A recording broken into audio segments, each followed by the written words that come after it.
দেশের প্রতি, মাটির প্রতি ভালোবাসা ছিল নিরলস। দেশমাতৃকার দামাল ছেলে তুমি সুভাষচন্দ্র বোস।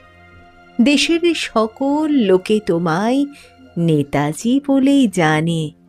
দেশের স্বাধীনতায় তোমার অবদান সবাই মানে। না থাকলে তুমি, হে বীর সংগ্রামী, ভারতবর্ষ স্বাধীন হতো না। তুমি তো ছড়ালে স্বাধীন চেতনা। আজ এই স্বাধীন ভারতে তোমায় প্রণাম জানাই। ভারতবাসী যেন কখনো তোমাকে ভুলে না যায়। আজকের দিনে আমার দেশে তোমায় সকলে স্মরে নাহে বীর। মাঝে মাঝে প্রশ্ন জাগে, তুমি কি শুধুই বাঙালির